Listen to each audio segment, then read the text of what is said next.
사도신경으로 우리의 신앙을 고백하겠습니다. 전능하사 천지를 만드신 하나님 아버지를 내가 믿사오며 그 외아들 우리 주 예수 그리스도를 믿사오니 이는 성령으로 잉태하사 동정녀 마리아에게 나시고 본디오 빌라도에게 고난을 받으사 십자가에 못 박혀 죽으시고 장사한 지 사흘 만에 죽은 자 가운데서 다시 살아나시며 하늘에 오르사 전능하신 하나님 우편에 앉아 계시다가 저리로서 산자와 죽은 자를 심판하러 오시리라. 성령을 믿사오며 거룩한 공회와 성도가 서로 교통하는 것과 죄를 사하여 주시는 것과 몸이 다시 사는 것과 영원히 사는 것을 믿사옵나이다. 아멘. 찬송가 496장을 함께 찬송하겠습니다. 496장 함께 찬송하겠습니다.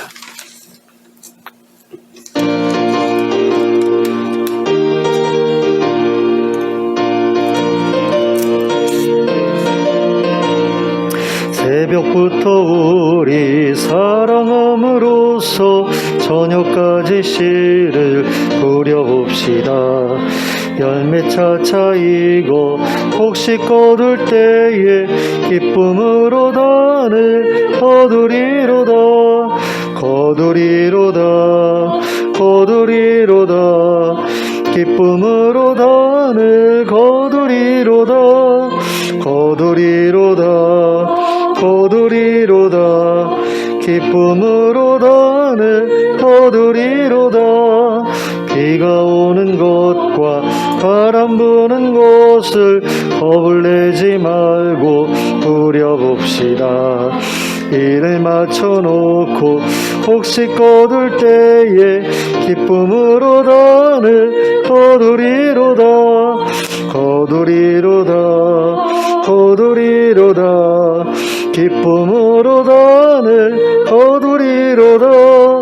거두리로다. 거두리로다. 기쁨으로 단을 거두리로다.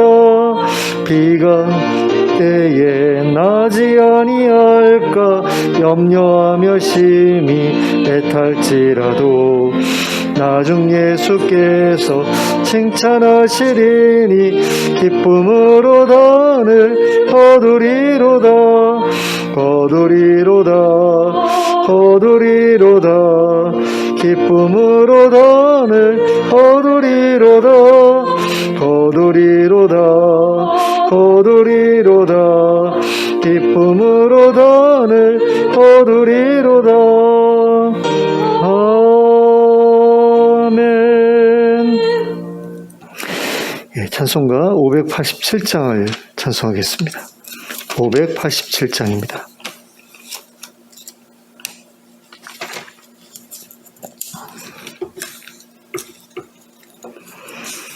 587장 함께 찬송합니다.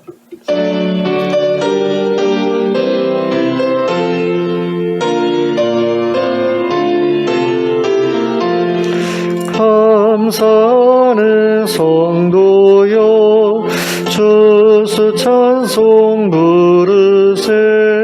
춘 겨울 오기 전 염려 없게 거뒀네. 하나님이 우리에게 일용양식 주시니 주의 전에 모여서 주수 찬송 부르세.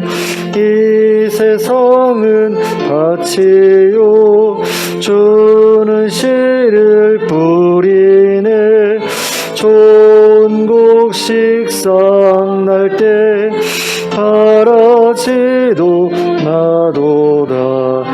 싹과 잎이 자라서 열매 맺게 되나니 우리들을 온전한 알곡 되게 하소서. 우리 주님 오셔서 곡식 거두어 드리고 밭에 있는 나 나쁜 것 모두 소멸하실 때 가라지는 잘라서 불에 던져 태우고 알곡들은 곳간에 길이 쌓아 두시리. 주여서 오셔서 우리 걷어 주소서. 죄와 슬픔 중에서 우리 건져 주소서. 모든 성도 영원히 하늘집에 이르러 천군 천사 어울려 주수 찬송 부르리. 아멘.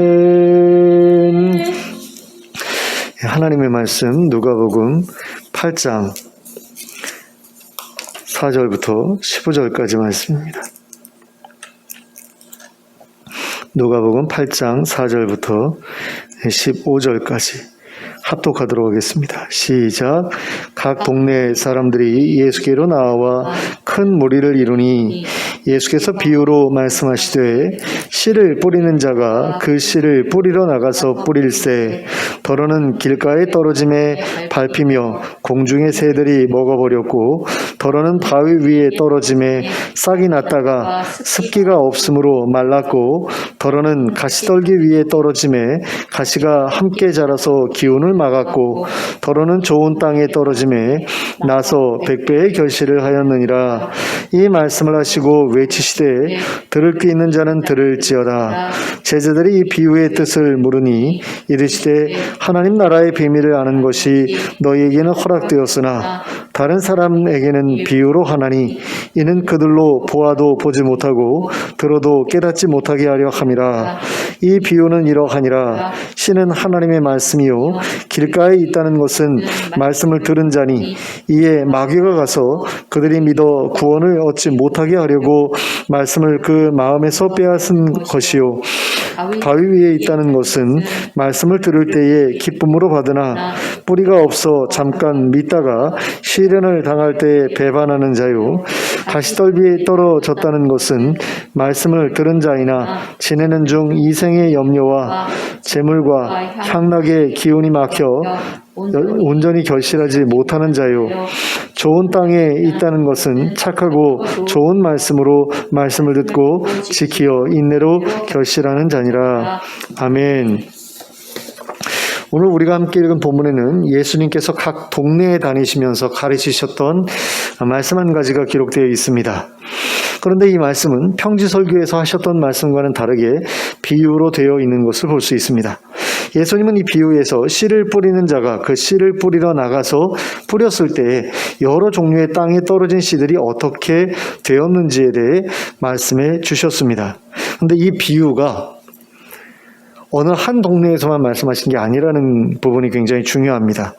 여기 4절을 보시면 각 동네 사람들이 예수께로 나와 큰 무리를 이루었을 때 예수님이 비유를 통해서 그들을 가르치셨다라는 거죠. 어느 한 동네에서만이 아니라 가는 동네마다 사람들이 모였을 때 이런 비유를 통해서 말씀을 하셨다라는 겁니다. 그러니까 이 비유가 굉장히 중요한 비유다라는 사실을 우리가 알 수 있게 되죠. 자, 그럼 5절 말씀을 먼저 보시겠습니다.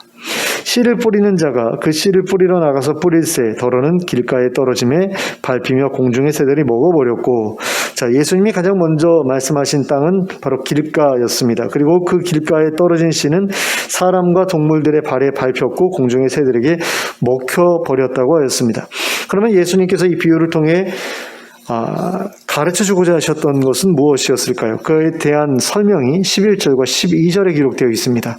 제가 읽어드리겠습니다. 이 비유는 이러하니라. 씨는 하나님의 말씀이요 길가에 있다는 것은 말씀을 들은 자니 이에 마귀가 가서 그들이 믿어 구원을 얻지 못하게 하려고 말씀을 그 마음에서 빼앗는 것이요. 자, 땅에 뿌려진 씨는 하나님의 말씀이라고 하였습니다. 하나님의 말씀을 뿌리는 이유는 열매를 맺도록 하기 위해서죠. 그런데 그 씨가 떨어진 곳이 길가였다라는 겁니다. 그런데 적어도 이 길가에 있다라고 했을 때 이건 말씀은 들었다라는 그런 이야기거든요. 길가에 씨가 뿌려졌는데 그 길가에 있었으니까 말씀을 들은 게 맞지요. 그런데 그 씨가 그 길가에 뿌려졌다는 것은 계속해서 그 씨가 자라날 수 없는 그런 환경 속에 처해졌다라는 것을 의미하죠. 그 길가에 뿌려진 씨가 사람과 동물들의 발에 밟혔다는 것, 그리고 새가 와서 그 씨를 먹어버렸다라는 것은 마귀가 와서 하나님의 말씀을 그 마음에서 빼앗았다는 것을 의미한다라는 겁니다.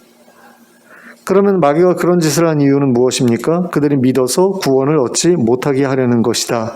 이렇게 말씀하고 있는데요. 이 말씀을 통해서 우리가 알 수 있는 것이 무엇입니까? 하나님의 말씀이 열매를 맺는다는 것이 의미하는 바는 바로 믿고 구원을 얻게 되는 것을 의미한다라는 거죠. 하나님의 말씀이 열매를 맺었다라는 것은 그 말씀을 들은 사람이 믿고 구원을 받았다라는 것을 의미한다. 라는 이야기입니다. 그러면 이 길가에 뿌려진 씨가 열매를 맺기 위해서는 어떤 조치가 취해져야 할까요? 우선은 그 길로 더 이상 사람들이나 동물들이 다니지 못하도록 해야 합니다. 그리고 새가 찾아와 내려앉지 못하도록 해야 합니다. 그러니까 그 길을 더 이상 길이 아닌 밭으로 만들어야 된다라는 거죠. 그러면 이것이 의미하는 것이 무엇입니까? 바로 마귀가 더 이상 그 사람의 마음에 오고 가지 못하도록 해야 한다라는 이야기입니다. 길가와 같은 사람은 자신의 마음에 하나님의 말씀이 뿌려지는 것도 막지 않지만 마귀가 드나드는 것도 막지 않는 그런 사람입니다. 이런 생각 저런 생각이 들어왔다가 나갔다가 하는 것에 대해서 전혀 신경 쓰지 않는 사람이다라는 것이요. 그리고 그런 사람의 마음에는 하나님의 말씀만이 아니라 마귀의 생각도 뿌려질 수 있는 겁니다. 그런 점에서 우리가 하나님의 말씀을 마음에 심어 열매를 맺기 위해서는 우리 마음속에 악한 생각들이 드나들지 못하게 해야 됩니다. 마귀가 뿌려주는 생각이 우리의 마음속에 뿌려지지 못하도록 막아야 된다라는 거죠. 그리고 그러기 위해서는 하나님의 말씀과 반대되는 가르침을 담고 있는 매체들을 멀리할 필요가 있습니다. 이것은 다른 종교와 관련된 책들을 읽지 말아라 이런 이야기는 아닙니다. 다른 종교의 책 중에도 우리에게 도움이 될 만한 그런 책들이 있을 수 있습니다. 유교 같은 경우도 종교라고 보기 좀 어렵지만 어쨌든 철학이라고 우리가 봐야 되겠지만 그런 것들 가운데 우리가 도움을 받을 수 있는 게 있죠. 그리고 어렸을 때 그리스시나 로마시나 이런 것들 아이들이 읽히는 거 그거는 서양 문명을 이해하기 위해서는 반드시 읽어둬야 되는 책이기 때문에 그걸 읽지 마라라고 하는 그런 이야기는 아니다라는 겁니다. 그보다는 우리를 죄로 끌어들일 만한 내용이 담겨있는 그런 매체들을 멀리해야 된다는 그런 이야기입니다. 우리로 하여금 이기적인 사람이 되도록 하거나 음란한 사람이 되도록 하거나 폭력적인 사람이 되도록 유도하는 그런 매체들과 거리를 두어야 한다라는 거죠. 그런 것들이 우리의 마음을 지배하지 못하도록 해야 한다라는 겁니다. 그렇지 않으면 하나님의 말씀이 아니라 그런 생각들이 우리의 마음을 지배하고 우리를 그런 쪽으로 이끌어갈 것이기 때문입니다. 예수님의 비유에서 두 번째로 하신 말씀은 씨가 바위 위에 뿌려졌을 때의 결과에 대해서 말씀해 주고 있습니다. 6절에 그 말씀이 기록되어 있죠. 더러는 바위 위에 떨어짐에 싹이 났다가 습기가 없으므로 말랐다. 싹은 났는데 습기가 없어서 말라버렸다. 이렇게 말씀하고 있습니다. 그러면 이 비유의 의미가 무엇입니까? 13절에 이 비유의 의미가 소개되어 있는 것을 볼 수 있습니다. 제가 읽어드릴게요. 바위 위에 있다는 것은 말씀을 들을 때의 기쁨으로 받으나 뿌리가 없어 잠깐 믿다가 시련을 당할 때 배반하는 자요. 자, 바위 위에 씨가 떨어졌다는 것은 하나님의 말씀이 뿌려지기는 했지만 뿌리를 깊이 내릴 수 없는 그런 상황에 처해졌다는 것을 의미하죠. 이것은 아마도 굳어진 생각 때문에 하나님의 말씀이 스며들 틈이 없었다라는 것을 의미하는 것이 아니겠는가라는 생각이 듭니다. 그러나 처음에는 그 말씀을 받을 때에 기쁨으로 받았다라고 되어 있거든요. 그 기쁨이 그런데 그 기쁨이 시련을 당하면서 금방 사라져 버리고 말았다라는 겁니다. 그리고 그 결과 그 사람이 믿음을 배반하게 되었다라는 거죠. 그러면 이 모든 결과는 무엇 때문이라고 할 수 있습니까? 바로 뿌리를 내리지 못했기 때문이라고 할 수 있습니다. 뿌리만 내렸다면, 그래서 그 뿌리를 통해서 공급되는 수분을 얻을 수만 있었다면 잘 자라서 열매를 맺을 수 있었을 겁니다. 그러면 이 바위 위에 뿌려진 씨가 말라 죽지 않기 위해서는 어떻게 해야 합니까? 어떻게 해서든 이 바위에 틈을 내고 뿌리를 내려야만 하죠. 물론 그 일은 무척이나 어려운 일이 아닐 수 없습니다. 하지만 그렇더라도 어떻게 해서든 뿌리를 내려야 이 씨가 살 수 있게 됩니다. 그럼 어떻게 해야 되겠습니까? 어떻게 해야 하나님의 말씀을 자신의 마음속에 뿌리 내리게 할 수 있을까요? 하나님의 말씀을 계속 뿌려야 되는 거죠. 뿌리를 내릴 때까지. 그래서 어느 하나라도 뿌리가 내려질 때까지 뿌려야 되는 겁니다. 계속해서 뿌리다 보면 어느 하나가 틈새에 뿌리를 내리게 되고 그 뿌리가 자라면서 계속해서 바위 틈이 조금씩 깨지거나 벌어지거나 그러면서 다른 것들도 뿌리를 내릴 수 있는 그런 환경이 만들어지겠죠. 그러니까 계속해서 성경을 읽고 또 읽고 머릿속에 새기고 또 새겨야 된다 이런 이야기입니다. 내 굳어진 생각 때문에 하나님의 말씀이 기쁨으로 다가는 오는데 이걸 진짜 내가 이 좋은 걸 내가 받아들여도 되나? 이거 믿을 수 있나? 약속은 참 좋은데 하나님의 말씀은 참 좋은데 이걸 내가 내 속에 품어도 되나? 라는 어떤 그런 생각이 자꾸 이 말씀을 밀어낼 때에 그 밀어내는 말씀, 그 굳어진 어떤 생각들을 깰 수 있도록 하기 위해서는 하나님의 말씀이 계속해서 그 마음속에 스며들도록 해야 된다라는 거죠. 그래서 그 마음속에 뿌리가 내려지게 되면 그 말씀을 믿을 수 있게 되고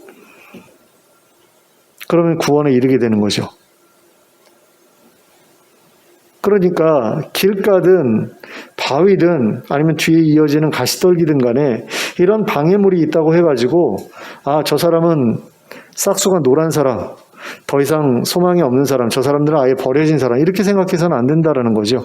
어떻게 해서든 환경을 바꿔야 된다라는 겁니다. 좋은 밭을 만들어서 좋은 땅을 만들어서 열매를 거두도록 하는 데 목적이 있는 거지 너는 그런 사람이니까 너는 열매 맺지 못할 거야. 그건 절망하라는 이야기밖에 안 되잖아요. 근데 예수님께서 사람들더러 너희들은 절망해라 그러면서 말씀하신 건 아니지 않습니까? 어떻게 해서든 좋은 밭이 되어서 좋은 열매 맺으라고 그렇게 말씀하신 거잖아요. 자, 예수님의 비유에서 세 번째로 하신 말씀을 보겠습니다. 가시떨기 속에 떨어진 씨가 어떻게 되었는가에 대해서 말씀하시는데 7절 말씀입니다. 더러는 가시떨기 속에 떨어짐에 가시가 함께 자라서 기운을 막았고 자, 가시떨기 속에 떨어진 씨는 다행스럽게도 뿌리는 내렸던 것 같습니다. 바위 위에 떨어진 건 아예 내리지도 못했는데 가시떨기 속에 떨어진 건 뿌리는 내렸던 거죠. 그런데 뿌리는 내렸지만 더 이상 성장할 수 없었습니다. 그 이유가 무엇입니까? 가시가 함께 자라서 그 기운을 막았기 때문이죠.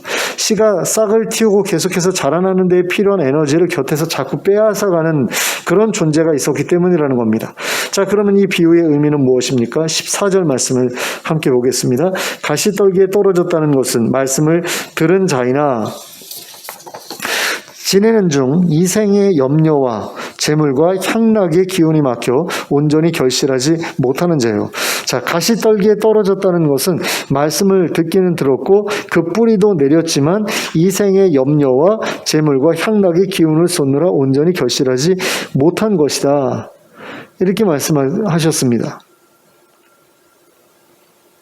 그러면 이런 사람이 결실을 하기 위해 필요한 것은 무엇이겠습니까? 가시떨기를 제거하는 일이 필요하겠죠.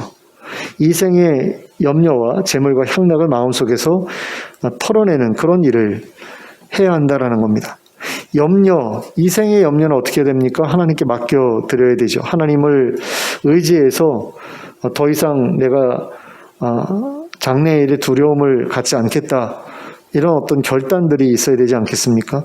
염려를 버리지 못하면 늘 마음을 거기에 쏟아야 되잖아요. 그러니까 항상 피곤한 마음을 가지고 살아갈 수밖에 없게 되죠.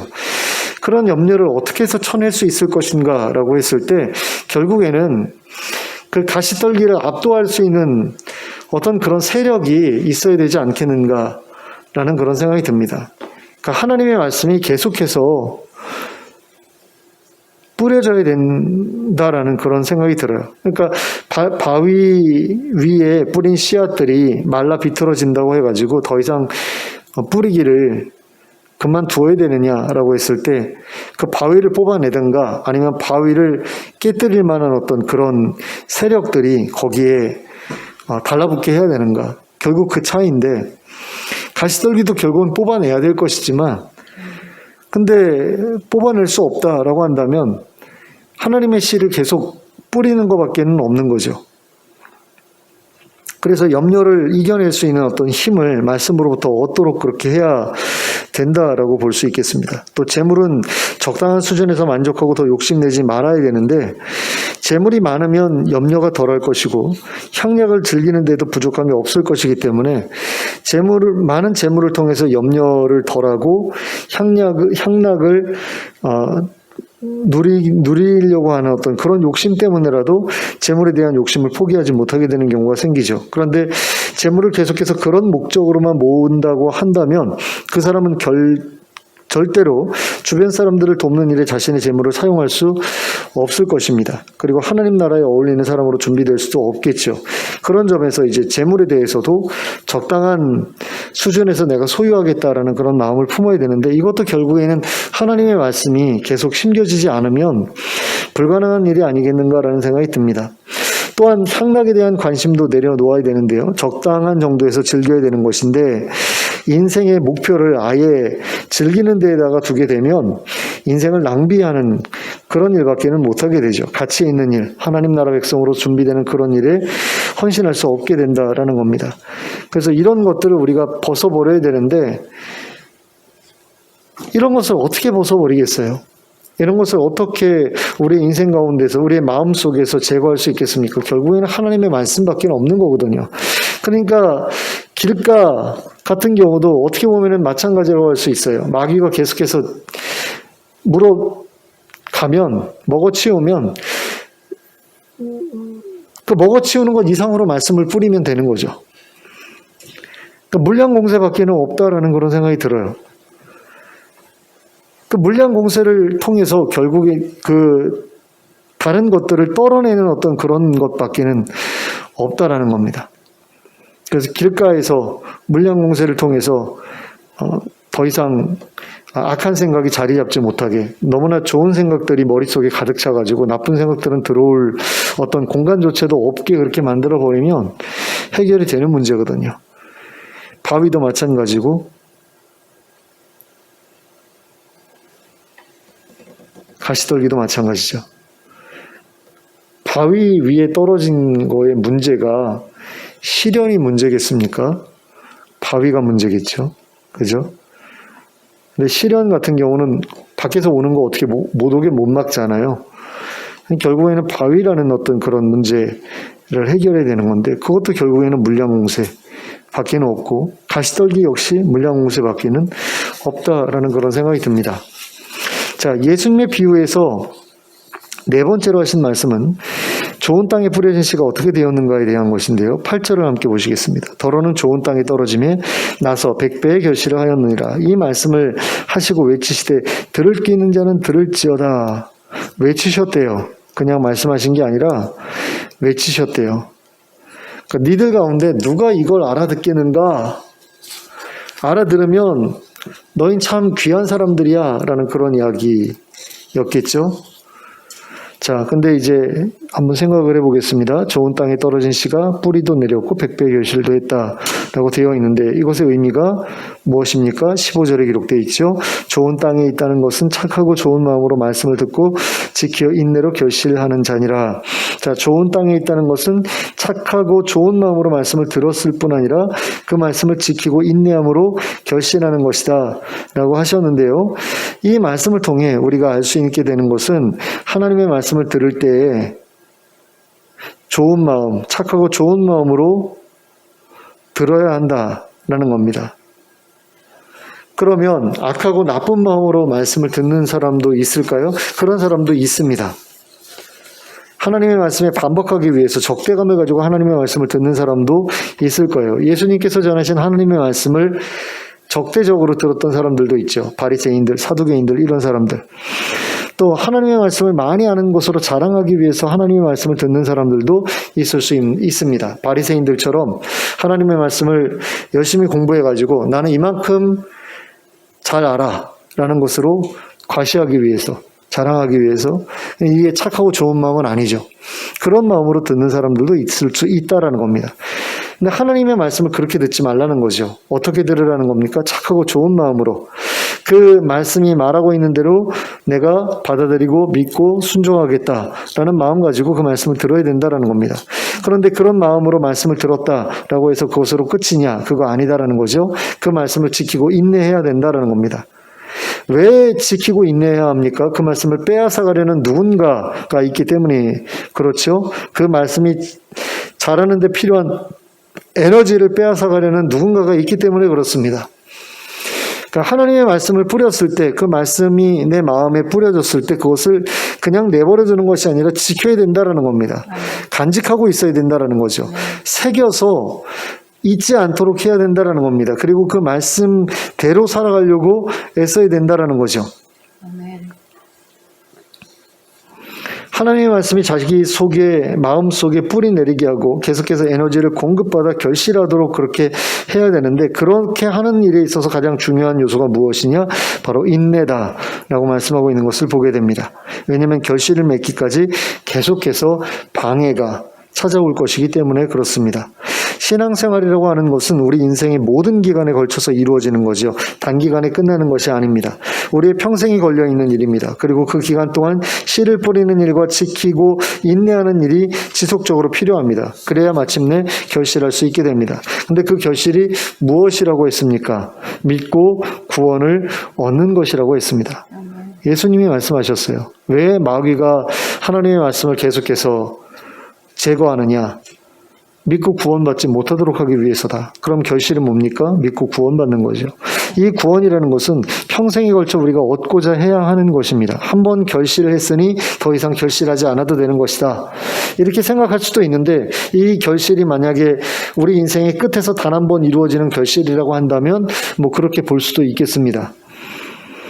그런데 이 구원이라는 것이 우리 인생에 단 한 번 있는 것이다 라고 보기에는 굉장한 아쉬움이 있습니다. 왜냐하면 구원이라는 것이, 우리가 최종적인 구원이 분명히 있죠. 하나님 나라에 들어가는 구원이 있지만 그것 말고도 우리가 이 세상을 살아가면서 얼마나 많은 구원을 필요로 합니까?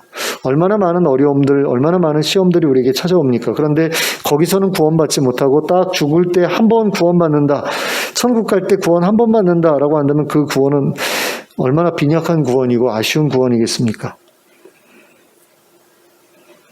우리가 평생을 살아가는 동안에 우리가 받아야 될 그런 구원은 100배가 넘는 구원인 거죠. 100배가 넘는 결실, 100배가 넘는 구원. 우리가 얻어야 될 것은 그것입니다. 그런데 나는 이미 믿고 구원을 얻었기 때문에 이제 더 이상 구원을 얻기 위해서 다른 일을 할 필요가 없다라고 생각한다면 그것처럼 어리석은 일은 없는 거죠. 결실을 딱 한 번만 해놓고 그것으로 결실이 충분하다라고 말하는 것은 어리석은 일입니다. 100배는 거둬야 합니다. 그리고 100배를 거두기 위해서 우리가 해야 될 일은 100배의 씨를 뿌리는 일이라고 볼 수 있습니다. 그러니까 단 한 번의 씨를 뿌려서 단 한 번의 결실을 하는 것이라면 그 결실은 분명히 인생의 마지막에서 거두게 될 그 결실을 말하는 것이고, 그 결실에서 100배를 거둬야 되는 거죠. 한 번 결실하고 끝나는 것이라면 한 번씩 뿌리는 것으로 100배의 결실을 한 번에 걷어내야 되는 거예요. 그런데 이 씨를 뿌리는 게 과연 우리 인생에 단 한 번만 하는 일이냐라는 거죠. 아니잖아요. 하나님의 말씀을 우리의 마음속에 뿌리는 일이 우리 인생에 딱 한 번이면 족한 일입니까? 아니지 않습니까? 계속해서 뿌려야 되는 일이잖아요. 근데 예수님께서 비유해서 여기 뿌리고 저기 뿌리고 저기 뿌리고 요거 한 번씩 이야기하셨다고 딱 한 번만 뿌리면 되는 일이야 라고 생각을 한다면 그건 정말 단순한 거죠. 너무나 생각이 없는 거죠. 하나님의 말씀을 뿌리는 일은 우리 평생에 이루어져야 될 일이고, 그렇게 평생 동안 우리가 계속해서 뿌릴 때에 매번 100배를 거두면 더 좋겠죠. 근데 매번 100배를 거두지 못할 수도 있잖아요. 길가에 뿌려지는 것도 있을 수 있고, 바위 위에 뿌려지는 것도 있을 수 있고, 가시떨기 위에 뿌려지는 것도 있을 수 있고, 우리가 제대로 관리 안 하면 우리가 늘 좋은 땅으로만 있을 수 있는 게 아니잖아요. 우리가 관리를 해야 거기 길이 생기지 않을 수 있고, 거기에 있는 바위를 뽑아내서 치울 수가 있고, 또 가시떨기가 자라지 않을 수 있게 할 수 있잖아요. 관리를 해야 되죠. 근데 관리 안 할 때도 있거든요. 삶이 너무 힘들어져가지고 막 우울증이 막 나를 사로잡고 그래가지고 더 이상 아무것도 하기 싫고, 그럴 때는 그냥 밭을 내버려 두는 경우도 있을 수 있잖아요. 근데 그런 경우에라도 씨를 뿌려야 된다라는 거죠. 계속해서 뿌려야 된다라는 겁니다. 그러면 어떤 때는 뿌리가 나지 않아서, 또는 새가 먹어 치워서, 뭐 여러 가지 어떤 어려움 때문에, 가시떨기 때문에 열매를 맺지 못한다고 하더라도 언젠가는 열매가 맺힐 것 아닙니까? 관리가 되면. 근데 관리가 되든 안 되든 지금 뿌려졌다라는 거예요. 중요한 건. 미친 사람이죠. 어떻게 보면은. 바위 위에 왜 씨를 뿌립니까? 길가에 뭐하러 씨를 뿌려요? 밭에 뿌려야지. 근데 뿌린단 말이에요. 뿌려진다라는 거죠. 이 뿌리는 사람이 누굽니까? 하나님의 말씀을 맡은 종이 뿌리겠죠. 예수님께서 뿌리셨고, 그때에는 제자들이 뿌렸고, 또 목사들도 뿌리잖아요. 그 뿌리는데 내 마음 상태가 어떤 때는 좋은 밭이지만 어떤 때는 아닐 수도 있다라는 거죠. 근데 그 아니라고 해가지고, 나는 마음 상태가 안 됐으니까 아예 씨를 뿌리지 않을래. 그리고서 하나님의 말씀을 멀리하게 된다라고 한다면 이 사람에게는 절대로 소망이 없는 거죠. 아니, 좋은 밭이 되면 뭐래요? 씨를 뿌리지 않는데. 그러니까 계속해서 씨를 뿌리는 게 제일 중요한 일이다라는 거죠. 평생 동안 씨 뿌리는 일을 단 한 번으로 끝내려고 해서는 안 된다라는 겁니다. 계속해서 평생 동안 반복해야 된다라는 거죠. 100번이라도 뿌려야 된다라는 겁니다. 그래야 100배의 결실도 얻을 수 있다라는 겁니다. 중요한 것은 이 씨 뿌림으로 인해 결실을 얻게 되는 것은 인생에 단 한 번으로 끝내도 되는 일이 아니라는 겁니다. 평생에 걸쳐서 이루어져야 될 일이라는 거예요. 한 번을 뿌려서 단 한 번 거둘 때까지 평생이 걸리든, 아니면 뿌리고 거두고를 100번을 반복하든 간에 이 일은 우리의 평생 동안 이루어져야 될 일이라는 겁니다. 그러므로 우리는 하나님의 말씀을 뿌리고 그 말씀을 지키고 그 말씀대로 살아가기 위해 인내하는 일을 우리의 평생을 통해서 해 나가야 할 일이다, 이렇게 생각해야 된다는 거죠. 그리고 그와 마찬가지로 우리의 마음속에 악한 생각이 자리 잡지 못하게 하는 일이나, 우리의 마음속에 하나님의 말씀이 깊이 뿌리 내리게 하는 일이나, 우리의 마음속에서 염려와 재물에 대한 그 이생의 염려와 재물에 대한 욕심과 향락에 대한 욕망을 걷어내는 일을 우리의 평생 동안 계속해 나가야 할 일이라고 생각해야 한다는 겁니다. 그리고 그것을 생각만으로 끝내는 것이 아니라 제대로 실천하기 위해 어떻게 노력할 것인가 하는 것을 가지고 고민해야 합니다. 우리가 우리의 마음속에 들어오는 악한 생각을 차단하기 위해서 우리가 무엇을 어떻게 해야 될까, 이걸 고민해야 된다는 거죠. 내가 끊어야 될 것이 무언가, 내가 더 이상 읽지 말아야 될 것이 무언가, 내가 더 이상 보지 말아야 될 것이 무언가를 고민해 봐야 된다는 겁니다. 또 하나님의 말씀을 마음에 새기기 위해 무엇을 어떻게 해야 할지, 이것에 대해서도 고민해 볼 필요가 있습니다. 말씀을 누군가와 같이 읽는 어떤 그런 모임에 참석하는 것도 할 수 있고요. 또 뭐 오디오 파일 같은 것을 통해서 듣게 할 수도 있고요. 스마트폰에 보면은 어플 가운데 성경 읽어주는 어플도 있죠. 그런 걸 통해서 이제 계속해서 마음속에 씨가 뿌리 내리도록 그렇게 하는 방법들이 있는데, 내가 어떻게 할 것인가를 고민해 볼 필요가 있다는 겁니다. 또 우리의 마음을 사로잡고 있는 이생의 염려와 재물에 대한 욕심과 향락에 대한 욕망을 어떻게 이겨낼 것인가, 이것도 좀 고민해 볼 필요가 있죠. 어떻게 절제할 것인가, 어떻게 중독으로부터 벗어날 것인가. 이 염려라는 거, 이생에 대한 염려라는 거, 그리고 재물에 대한 욕심이라는 거, 향락에 대한 욕망이라는 거, 이런 것들 어떻게 보면 다 중독적인 부분들 아닙니까? 이런 것들을 내가 어떻게 끊어낼 것인가에 대해서 고민하는 게 필요하다는 거죠. 그리고 이것을 실천으로 옮기고자 애쓰는 그런 일들이 우리에게 있어야 되겠죠. 그런데 이 세 가지보다 더 중요한 것이 있습니다. 그것은 믿고 구원을 얻는다고 할 때에 도대체 무엇을 믿고 무슨 구원을 받는 것인지에 대해서 똑바로 아는 겁니다. 그리고 똑바로 행하는 거예요. 그렇다면 우리가 하나님의 말씀을 통해서 믿어야 될 것이 무엇입니까? 하나님의 말씀을 통해서 우리가 믿어야 될 것은 바로 하나님의 약속입니다. 하나님 말씀 통해서 하나님을 믿는다?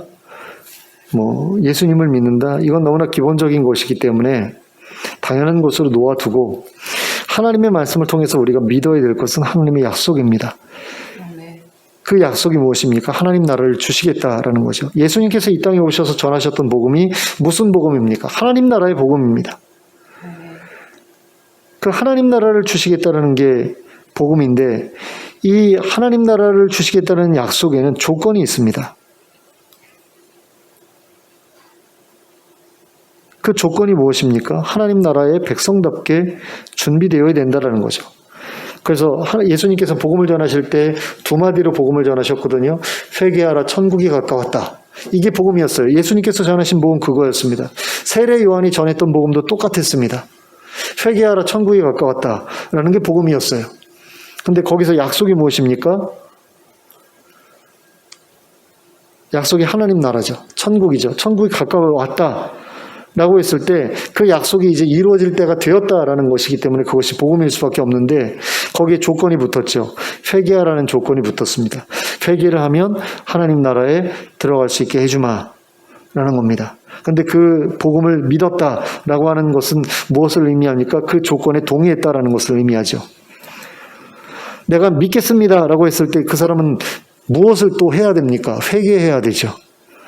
내가 그 약속을 믿겠습니다라고 말해놓고 그 회개는 하지 않겠습니다라는 건 말이 안 되죠. 그럼 조건을 충족시킬 수가 없는 거죠. 그럼 그건 더 이상 나한테 복음이 아닌 거죠.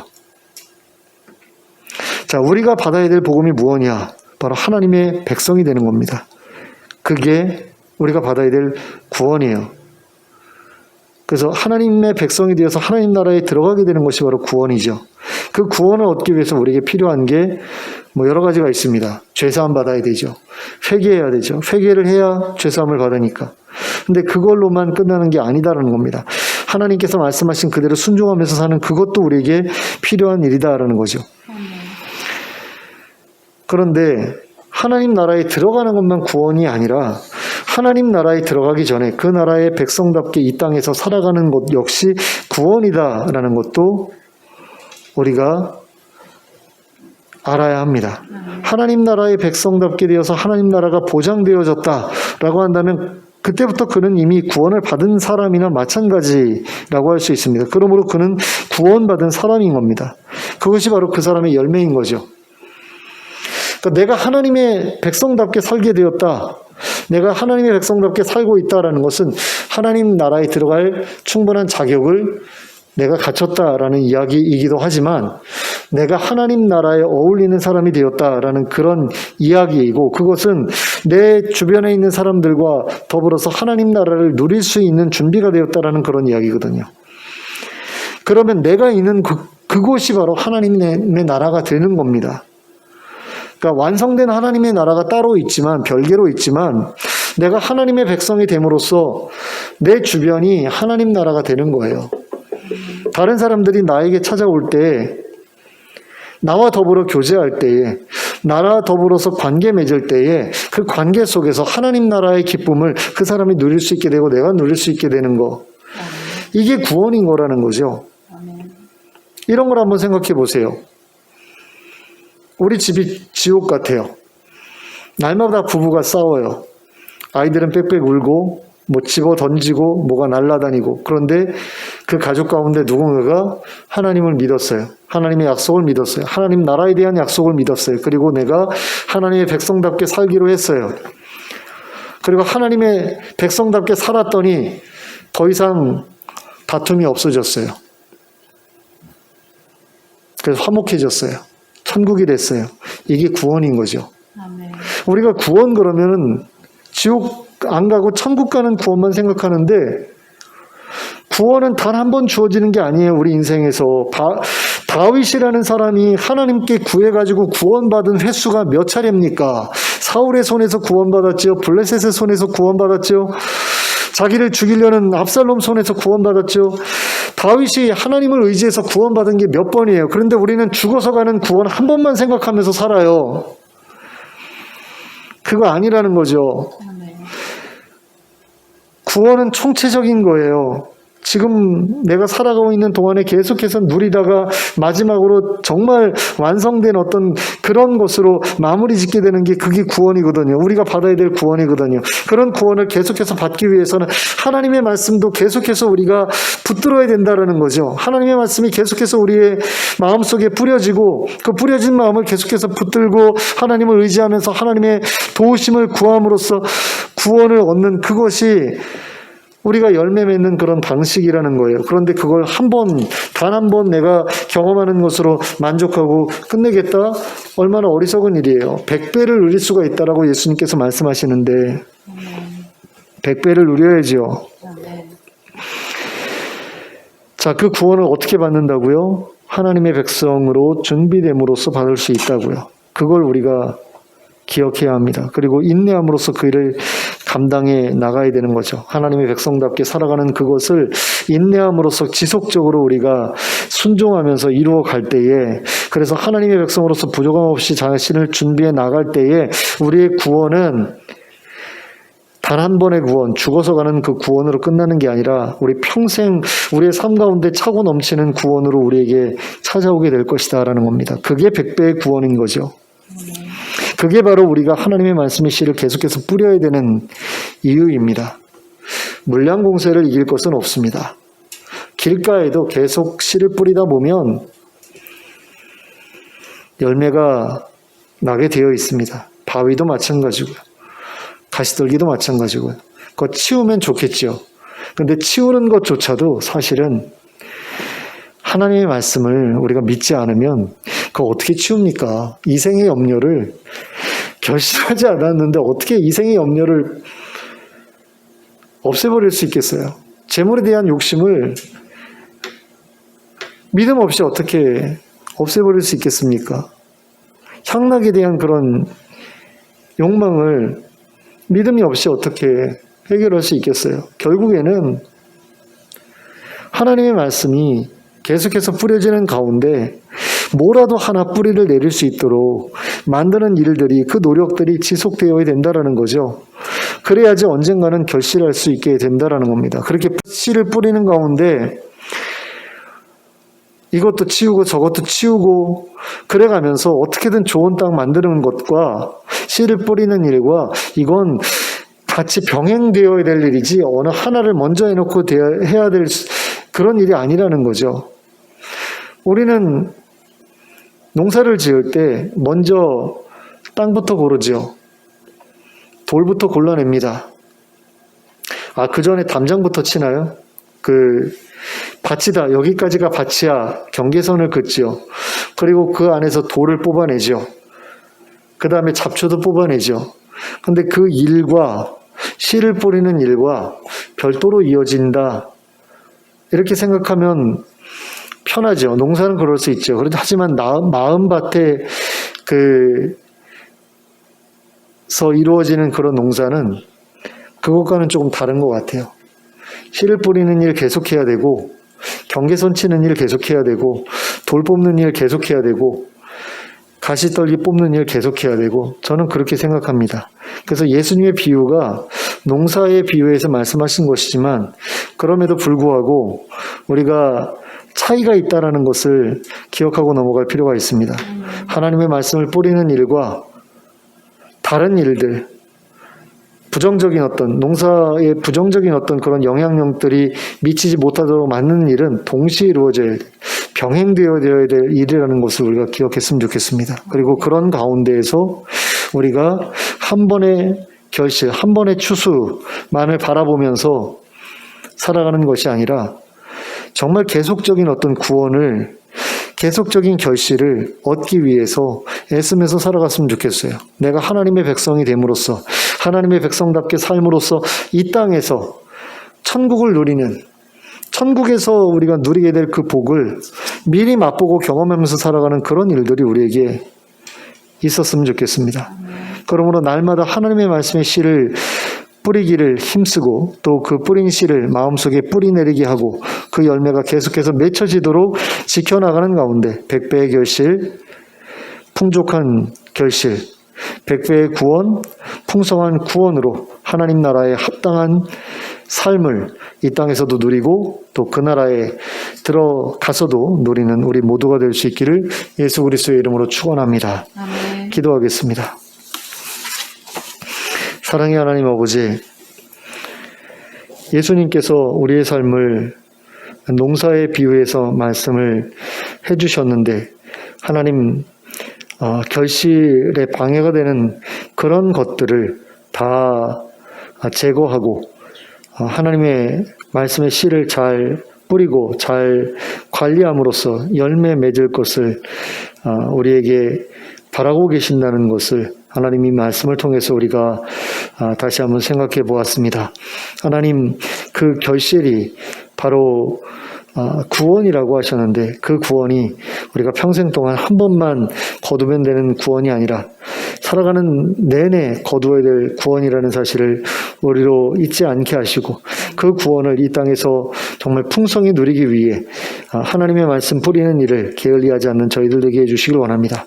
그리고 그 씨 뿌리는 일과 병행해서 우리의 농사를 방해하는 우리의 마음에 새겨진 뿌려진 그 씨들이 열매 맺는 것을 방해하는 여러 가지 요소들을 우리가 또한 어떻게 제거해야 될 것인가를 고민하게 하시고 그것을 제대로 제거해 나갈 수 있는 저희들에게 도와주시옵소서. 그래서 우리가 열매 맺는 그런 일에 장애물이 없게 하시고 정말 풍성한 열매를 거둠으로 말미암아 이 땅에서부터 풍성한 열매, 풍성한 구원을 누리면서 살아가는 저희 모두가 될 수 있도록 인도해 주시옵소서. 예수 그리스도의 이름으로 기도하였습니다. 아멘. 아멘. 찬송가 93장 함께 찬송하겠습니다.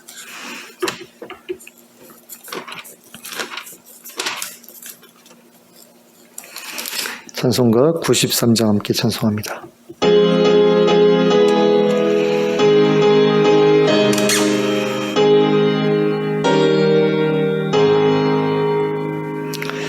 예수는 나의 힘이요 내 생명 되시니 구주 예수 떠나 살면 죄 중에 빠지리 눈물이 앞을 가리고 내 맘에 근심 쌓일 때 위로하고 힘주시리 주 예수. 예수는 너의 힘이요 내 친구 되시니 은혜를 간구하면 풍성히 받으리 햇빛과 비를 주시니 주수할 곡식 많도다 귀한 열매 주시는 이 주 예수. 예수는 너의 힘이요 내 기쁨 되시니 그 명령을 준행하여 늘 충성하겠네 주야로 보호하시며 바른 길 가게 하시니 의지하고 따라가리 주 예수. 예수는 나의 힘이요 내 소망 되시니 이 세상을 떠나갈 때 곧 영생 얻으리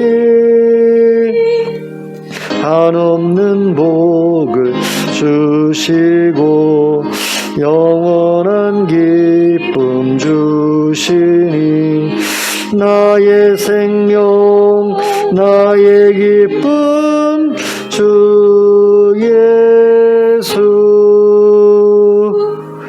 아멘. 주님 가르쳐 주신 기도로 예배를 마치겠습니다. 하늘에 계신 우리 아버지여, 이름이 거룩히 여김을 받으시오며 나라가 임하시오며 뜻이 하늘에서 이루어진 것 같이 땅에서도 이루어지이다.